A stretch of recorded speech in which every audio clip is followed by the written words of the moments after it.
이 아침 시간에 우리의 분주함을 내려놓고 하나님의 음성에 귀를 기울이길 원합니다.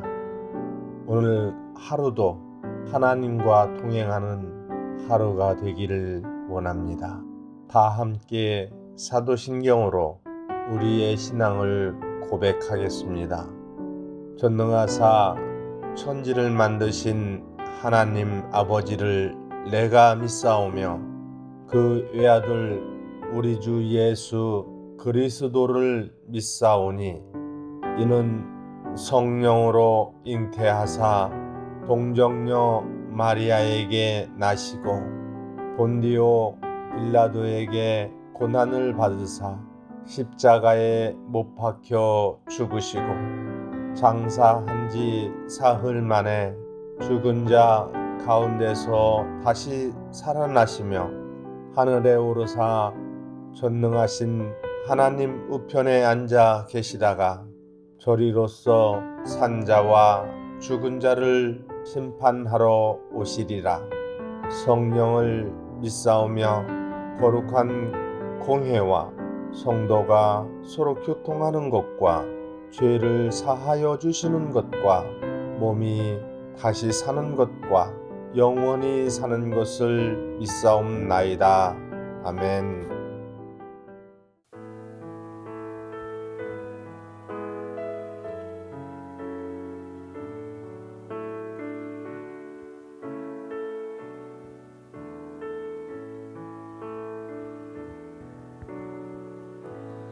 의지했던 모든 것 변해가고 억울한 마음은 커져가네. 부끄럼 없이 살고 싶은 마음 주님 아시네.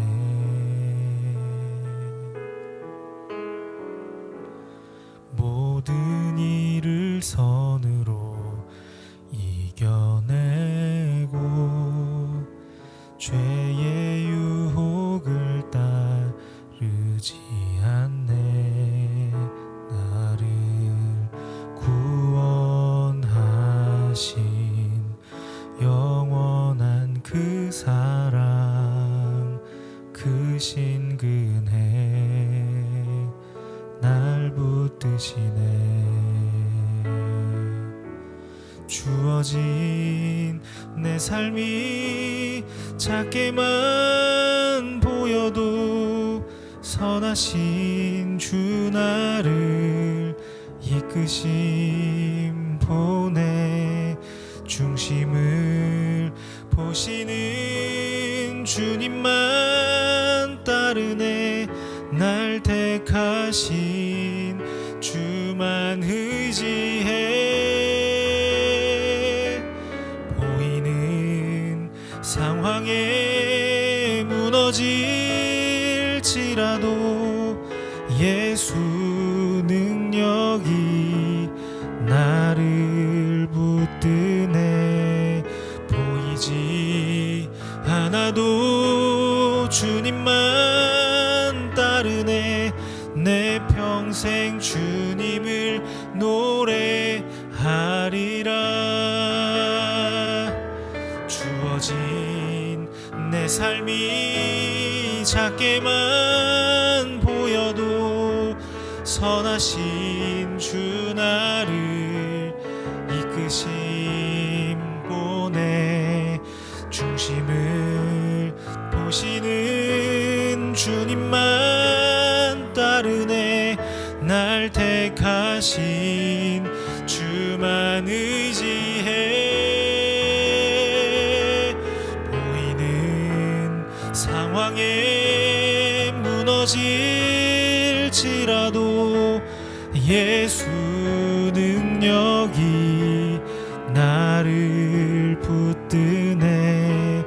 보이지 않아도 주님만 따르네. 내 평생 주님을 노래하리라.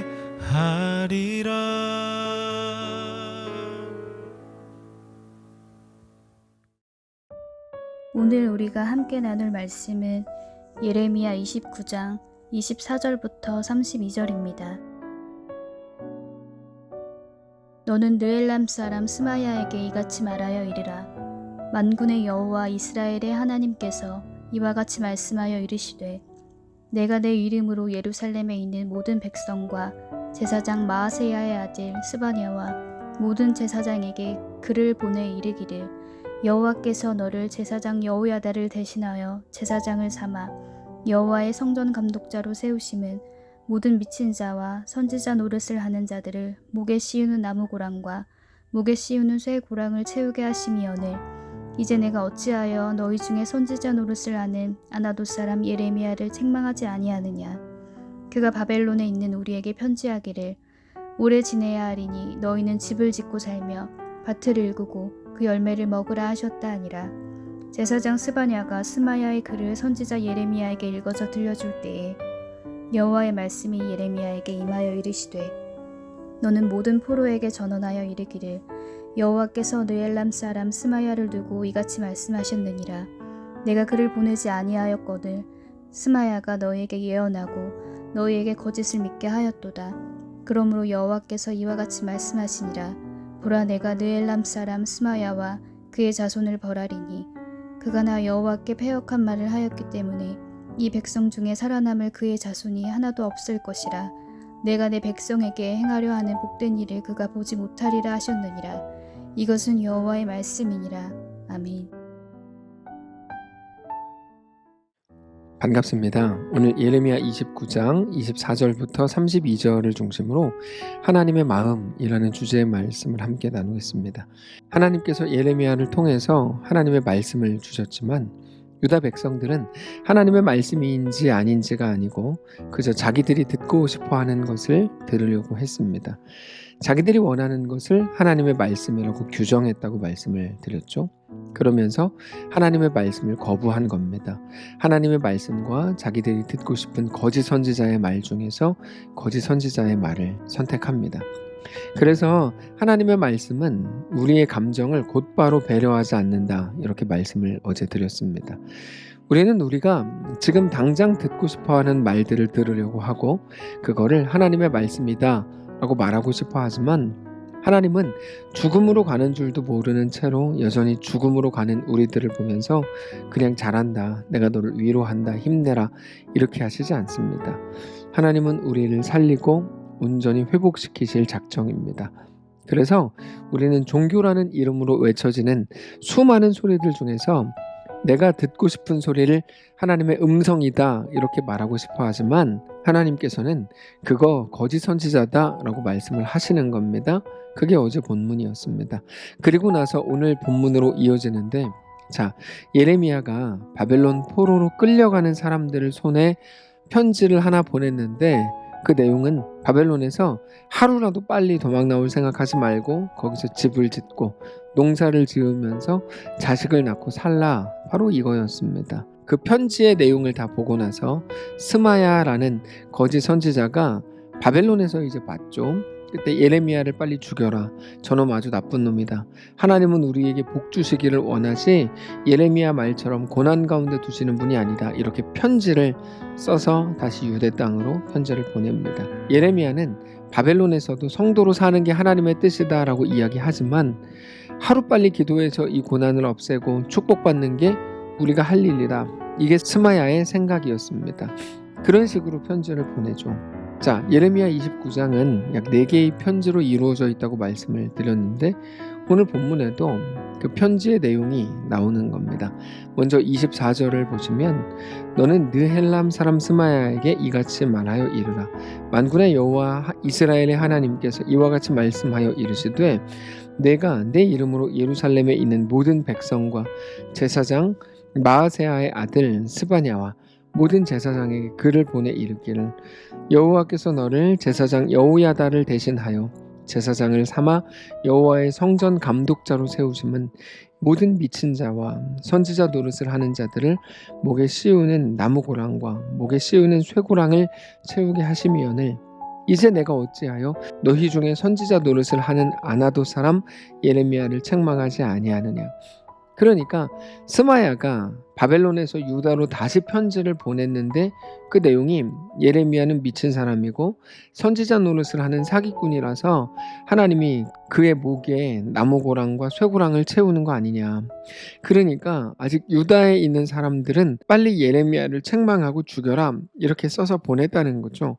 그러면서 예레미야를 죽이라고 말하는 그 이유에 대해서 예레미야의 편지 내용을 그 근거로 하고 있습니다. 28절을 보시면 그가 바벨론에 있는 우리에게 편지하기를 오래 지내야 하리니 너희는 집을 짓고 살며 밭을 일구고 그 열매를 먹으라 하셨다 하니라. 이거는 예레미야가 보낸 편지의 내용이었습니다. 거기서 도망 나올 생각하지 말고 집 짓고 밭을 일구고 열매를 먹고 거기서 살아라. 그게 하나님의 뜻이다. 이런 내용이었죠. 그러니까 스마야가 그거를 다 보고 나서 예레미야에 대해 분노하면서 다시 편지를 보낸 겁니다. 그래서 그렇게 바벨론에 끌려간 스마야가 유다에 있는 사람들에게 예레미야를 죽이라는 편지를 보냈는데 그 편지를 제사장 스바냐가 예레미야가 보는 앞에서 직접 읽어주었습니다. 29절입니다. 제사장 스바냐가 스마야의 글을 선지자 예레미야에게 읽어서 들려줄 때 이렇게 돼 있죠. 그러니까 그 편지의 내용을 예레미야가 옆에서 다 듣고 있었는데 그때 마음이 어땠을까요? 자기는 하나님의 말씀을 전했는데 거짓 선지자인 스마야가 자기를 비방하면서 자기를 빨리 죽이라고 하는 그 모든 내용들을 직접 들을 때 참 가슴 아팠을 겁니다. 쟤 왜 저러냐? 왜 하나님의 마음도 전혀 모르고 저렇게 덤비냐? 얼마나 하나님이 두렵지 않으면 저렇게 하고 있냐? 이런 생각들을 했을 겁니다. 그렇게 생각을 하고 있을 때 하나님께서 예레미야에게 성령을 통해 말씀을 주시죠. 30절부터입니다. 여호와의 말씀이 예레미야에게 임하여 이르시되 너는 모든 포로에게 전언하여 이르기를 여호와께서 느헬람 사람 스마야를 두고 이같이 말씀하셨느니라. 내가 그를 보내지 아니하였거늘 스마야가 너희에게 예언하고 너희에게 거짓을 믿게 하였도다. 그러므로 여호와께서 이와 같이 말씀하시니라. 보라, 내가 느헬람 사람 스마야와 그의 자손을 벌하리니 그가 나 여호와께 패역한 말을 하였기 때문에 이 백성 중에 살아남을 그의 자손이 하나도 없을 것이라. 내가 내 백성에게 행하려 하는 복된 일을 그가 보지 못하리라 하셨느니라. 이것은 여호와의 말씀이니라. 하나님께서 스마야를 그냥 두시지 않겠다는 겁니다. 하나님은 스마야를 보낸 적이 없고 그럼에도 백성들에게 거짓말을 하고 있다는 거죠. 그래서 가만두지 않겠다는 게 하나님의 말씀이었습니다. 오늘 본문에 나오는 이 스토리 라인을 우리가 살펴서 이제 다 알게 됐는데 우리가 오늘 묵상하려고 하는 건 어떤 스토리나 진행 과정이 아니고 바로 이겁니다. 사람들은 정말 자기 귀에 달콤한 내용을 듣고 싶어 한다는 거죠. 그래서 심지어 그게 하나님의 말씀이다라고까지 말한다는 겁니다. 그러나 진정한 하나님의 말씀은 무엇입니까? 스마야와 바벨론의 포로로 끌려간 사람들이 가장 듣기 싫어했던 바로 그 말이 하나님의 말씀이었죠. 너희는 바벨론에서 빨리 도망쳐 나올 생각을 하지 말라. 이거였죠. 몇 번의 간절한 기도로, 금식으로, 몇 번의 회개로 그렇게 지금의 고난을 없이 해달라고 부탁하지 마라. 너희는 거기서 살아야 된다. 물론 너희 죄 때문에 내가 보낸 거다. 그럼에도 그게 너희를 삼키지 못한다는 것을 보여주겠다. 그러니까 거기서 살아라. 거기서 살아야 그게 너를 삼키지 못하는 거 네가 그때 알 수 있을 거 아니냐? 이런 말입니다. 여러분 정말 그렇습니다. 그들이 하나님 앞에 범죄한 한 거는 무엇입니까? 바벨론이 두려워서 하나님 외에 또 다른 것들을 의지한 거거든요. 그래서 우상까지 들여와서 흰놈의 아들 골짜기에서 자기 자식을 죽이기까지 한 겁니다. 자기가 잘 돼 보겠다고, 자기가 성공해 보겠다고, 돈 좀 더 벌어 보겠다고 하나님 아닌 것들을 가져다가 섬긴 거죠. 그들이 자존심 상하게 될 그런 일을 감당할 자신이 없었던 겁니다. 그러니까 자기가 어렵게 될, 자존심 상하게 될, 망하게 될 그 모든 일들에 대해서 우상을 숭배하면서까지 막아보겠다는 거죠. 그들은 실패가 두려웠고 가난이 두려웠고 무너짐이 두려웠습니다. 그래서 그거를 당하지 않기 위해서 하나님도 버린 겁니다. 그게 그들의 죄악이죠. 하나님은 실패, 가난, 무너짐, 야 니네가 가장 두려워하는 그것들은 너네가 정말 두려워해야 될 존재가 아니다. 이 말씀을 하시는 겁니다. 그래서 내가 그거 보여주겠다. 거기서 살아봐라. 그게 니네를 무너뜨릴 수 있는지 없는지 살아봐라. 도망 다니는 것, 피해 다니는 것으로 절대로 평안 얻을 수 없다. 여러분이 이렇게 말씀을 하시는 것이 바로 바벨론 포로기입니다. 비가 오는데 우리가 우산을 쓰죠. 비 맞지 않기 위해 최선을 다합니다. 그러나 그냥 거기까지입니다. 맞아야 될 때는 비를 맞아야죠. 근데 비 맞지 않기 위해 모든 것들까지 다 쏟아붓는 바보는 없습니다. 그래서 하나님 보여주시려는 거죠. 비 맞아도 된다 이거죠. 그게 바벨론 포로기라고요. 그리고 하나님의 말씀처럼 그들은 결국 거기에서 살아야 했고 그 끝에 하나님이 이끄시는 놀라운 회복을 누리게 되었습니다. 국방력으로 바벨론을 이기는 자가 된 게 아니고 바벨론에게 져도 그게 영원한 패배가 아닌 결국 보이지 않는 세계에서는 바벨론의 무력에 지지 않는 사람이 되는 거죠. 하나님은 우리를 오늘 어떻게 부르셨을까요? 하나님은 우리를 어떻게 대하실까요? 우리에게 무엇을 요구하시고 무엇을 기대하실까요? 우리가 두려워하던 그것, 우리를 불안하게 하던 그것이 아무것도 아니었다는 것을 우리에게 알려주시고 보여주실 작정입니다. 그게 하나님의 방식입니다. 그래서 두려워하던 그것을 없애주시는 방식으로 일하시지 않고 그 속에서도 넘어지지 않는 자로, 그 속에서도 능히 일어설 수 있는 존재가 바로 너다. 그거를 보여주실 작정입니다. 그게 성도입니다. 우리는 온갖 것들이 주는 두려움으로 꽉 차 있습니다. 코로나 확진자가 조금만 늘어도 벌벌 떱니다. 돈 문제, 자녀 문제, 실패, 건강 말할 것도 없습니다. 그러나 하나님은 그것들을 없애주시는 방식으로, 피하게 하시는 방식으로 우리에게 복을 주시지 않습니다. 하나님이 주시는 복은 그 속에서도 능히 일어서는 자가 되는 겁니다. 오늘 우리에게 대한 하나님의 마음이 무엇인지 깨닫게 되시기를 바라고 그렇게 하나님과 믿음으로 동행하는 거룩하고도 담대한 날 되시기를 바랍니다. 기도하겠습니다. 살아계신 하나님, 우리 앞에 있는 상황을 볼 때마다 하나님의 마음을 잊어버립니다. 그래서 내가 두려워하고 불안해하는 그 일이 없어지는 것만이 하나님의 복이라고 착각합니다. 하나님의 마음을 알게 되기를 원합니다. 어떤 상황에서도 그게 너무 무서워서 그걸 없애주실 하나님을 의지하는 게 아니라 그 속에 들어가도 그것보다 크신 하나님을 신뢰하며 주님과 믿음으로 동행하는 귀한 우리의 모든 날들이 되도록 축복하시옵소서. 감사드리며 살아계신 예수님의 이름으로 기도합니다. 아멘. 사랑하는 성도 여러분, 하나님께서 오늘 하루를 우리에게 허락하셨습니다. 모든 상황 속에서 그 상황이 주는 두려움과 불안함에 벌벌 떨던 모든 지난 날의 삶을 정리하고 이제는 그것보다 크신 하나님을 믿음으로 바라보며 주님과 함께 믿음으로 동행하는 귀한 우리의 삶이 되시기를, 우리의 오늘이 되시기를 축복합니다.